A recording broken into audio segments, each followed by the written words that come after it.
Buenas tardes, mi nombre es Rubén Arriazu y voy a presentar a continuación la comunicación titulada El rol de la educación en tiempos de crisis, una aproximación crítica a la política neoliberal de la Estrategia Europa 2020. Este trabajo ha sido desarrollado junto con Mariana Solari de la Universidad Autónoma de Madrid. Bien, vamos a empezar simplemente introduciendo las partes que ha tenido este trabajo, ¿no? En primer lugar vamos a introducir un poco el tema, el rol de la educación en tiempos de crisis económica. Vamos a dar una pincelada de lo que son las metodologías, de lo que ha sido la metodología de investigación, explicando pequeños fragmentos de análisis de contenido de lo que sería la Estrategia Europa 2020 y cuáles han sido nuestras principales conclusiones, ¿no?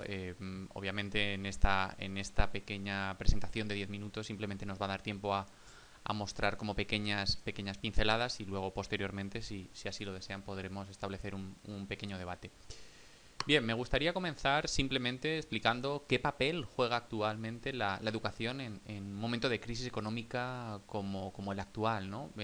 Intentando hacer una fotografía de lo que sería el actual sistema educativo público español, en este caso, podríamos decir que ante un escenario de crisis económica ha habido una serie de recortes, una serie de medidas presupuestarias que se han aplicado al sector público y concretamente al ámbito de la educación, de sanidad, de servicios sociales y demás. Pero bueno, en el ámbito que nos ocupa, que sería la educación, estos recortes han afectado a las condiciones laborales de los empleados públicos en educación, principalmente profesores.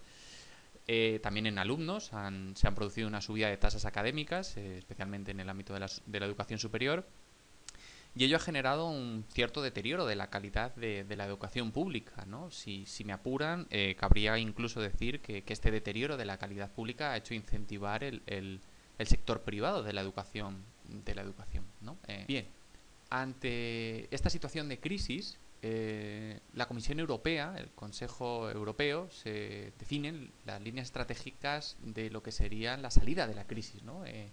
Para ello aprueban el documento marco que vamos a analizar a continuación, que se llama la Estrategia Europa 2020, y que, trata muchas dimensiones para salir de la crisis.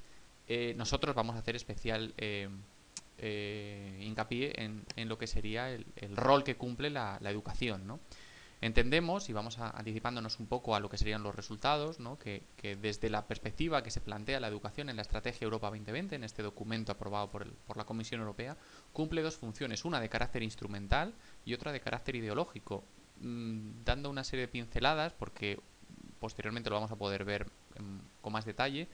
La función instrumental de la educación estaría muy vinculada a las necesidades de trabajo, a las necesidades productivas, a las necesidades que tiene el ámbito del mercado laboral, en definitiva, y en este caso la educación se vincularía directamente a esta necesidad de encontrar trabajo. Nosotros no nos oponemos a esta función instrumental, pero la consideramos una visión muy reducida, es decir, nosotros creemos que la educación no es un medio para alcanzar, solamente debe ser un fin en sí mismo, debemos formar a las personas, a los futuros ciudadanos, ¿no? Debemos atribuirle una serie de valores, roles, etc. También entendemos que dentro de este planteamiento hay una función ideológica que tiene que ver con el liberalismo económico, con el neoliberalismo. Entendemos que las medidas presupuestarias o el fomento del espíritu del emprendimiento, por ejemplo, son medidas que en lugar de favorecer pues una educación universal, pública y gratuita, justamente lo que provocan es un efecto contrario, ¿no? Bien, vamos a entrar un poco más en detalle en estos planteamientos así que hemos hecho en la introducción y hablaríamos sobre todo de la metodología. Bien, la metodología de investigación es de carácter cualitativo, concretada en dos técnicas, principalmente un análisis de contenido de la propia estrategia y un análisis documental de documentos pues eso, coexistentes y que tendrían que ver, por ejemplo, la estrategia de Lisboa, que es el precedente a la estrategia Europa 2020 y toda pues esa amalgama de directrices políticas que están vinculadas a esta estrategia de salir de la crisis. Bien, entrando un poco en los resultados y quizá de una forma un poco, pues eso, instrumental en su primera parte, vamos a detallar muy por encima lo que es la Estrategia Europa 2020, ¿no? La Estrategia Europa 2020 es un documento de 37 páginas que consta de 7 apartados, que se inicia con un prefacio, con una introducción en el apartado 1 de un momento de transformación, que plantea distintos elementos o distintas formas de crecimiento, que establece y define cuáles son las principales carencias, cuáles son los primeros pasos para en el 2020, en el 2020 intentar salir de la crisis, y sobre todo cómo establecer medidas de gobernanza, ¿no? Cosa que ya las estamos empezando a presenciar también en la educación, sobre todo superior, ¿no? Y cuáles han sido las decisiones del Consejo Europeo. Entrando en lo que serían los tópicos discursivos del análisis de contenido, vamos a dar como ciertos titulares, ¿no? de lo que serían extractos de esta estrategia, ¿no? En primer lugar, relacionado con el perfil de los titulados universitarios, la Estrategia Europa 2020 señala que debemos contar con un número suficiente de licenciados en ciencias, matemáticas e ingeniería, y centrar el currículum en la creatividad, la innovación y el espíritu emprendedor. Aquí se ve esto que hablábamos de la perspectiva instrumental, ¿no? ¿La educación debe estar simplemente al servicio de fomentar un espíritu emprendedor? Bueno, este es un debate que puede dar mucho de sí y que nosotros inicialmente nos oponemos, porque creemos, como hemos dicho, que la educación es algo mucho más amplio que fomentar una formación para lo que sería encontrar trabajo, ¿no? Existe también una competitividad interna de la educación superior. En la página 11 se dice que es necesario establecer la agenda de modernización de la educación superior, especialmente en lo que afecta al currículum, a la gobernanza y a la financiación, incluyendo la evaluación comparativa de los resultados de universidades y los sistemas educativos en un contexto general.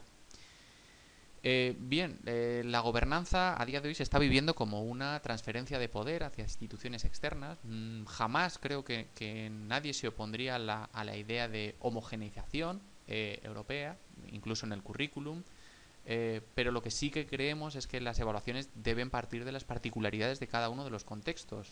Obviamente no es lo mismo el contexto español universitario que el contexto francés, el alemán, el sueco o el italiano. Entonces, no creemos que tenga mucho sentido plantear evaluaciones comparativas de resultados, únicamente de resultados y no de procesos, para llevar a fin este planteamiento. Creemos que las evaluaciones deben ser de proceso y orientadas simplemente a la mejora de cada uno, de la mejora de la calidad de cada uno de los sistemas preestablecidos, pero no creemos que la estandarización lleve realmente a elaborar o a mejorar la calidad del sistema. Hay otro gran elemento dentro de la educación y el mercado de trabajo, en la página 11, que habla de reforzar la apertura y la relevancia de los sistemas educativos, estableciendo un marco de cualificaciones nacionales y acoplando mejor los resultados educativos con las necesidades del mercado laboral. Lanzo una pregunta: ¿cuál sería el destino o cuál está siendo, por decirlo de alguna forma, el destino de determinadas titulaciones que no tienen ciertas salidas profesionales? Yo creo que ese es un elemento lo suficientemente importante como para reflexionar. Estamos hablando nuevamente de esta función instrumentalista, reduccionista de la educación, servida al ámbito de lo laboral, única y exclusivamente. Creemos que nuevamente reivindicar esta idea de que debe ser algo más, ¿no? En la misma línea, en la página 17, se habla también de asegurar que las competencias necesarias para participar en el aprendizaje permanente y en el mercado de trabajo se adquieren y son reconocidas en toda la enseñanza general, profesional superior y en la educación de adultos. Es necesario formarnos en competencias, pero no solamente en competencias relacionadas con el mercado de trabajo. El ser humano debe ser un ser humano genuino y capaz de formarse en aquello que le resulte interesante, fortaleciente para él, no solamente en algo que le vaya a dar un beneficio puramente económico. Dentro de las funciones quizá mucho más relacionadas con esta dimensión del adoctrinamiento, ¿no? que bueno, ya en el texto que hemos enviado en esta comunicación, pues hemos citado autores que hablaban de esta idea de la reproducción, ¿no? o del control social, como pueden ser Bourdieu, Althusser o demás. La Estrategia Europa 2020 habla de promover cooperaciones de conocimiento y reforzar los vínculos entre educación, empresa e investigación e innovación, e incluso a través del IIT, y promover el espíritu emprendedor, apoyando a los jóvenes empresas innovadoras. No nos oponemos a esto, nuevamente.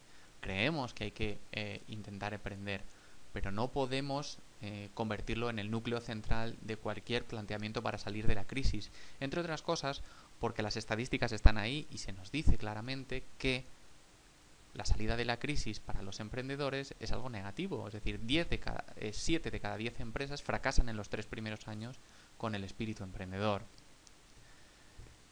Para concluir, hemos descrito así en muy grandes rasgos, espero tener la oportunidad ahora de poder debatirlo con un poquito más de detalle, la perspectiva instrumentalista centrada en, como digo, esta idea del trabajo, de formar educación para conseguir trabajo, esta perspectiva reproductora de un modelo ideológico neoliberal centrado única y exclusivamente en el abastecimiento de un espíritu emprendedor o privativo de lo público en pro del sector privado. Reiteramos que la educación no solo es un medio para encontrar trabajo, es más, la educación debe ser, o así lo entendemos nosotros, un derecho público que debe garantizar todos los Estados miembros de, en este caso, la Unión Europea. Muchas gracias por su atención, quedamos ahora mismo a la espera de atender cualquier duda, sugerencia, comentario al respecto. Muchas gracias.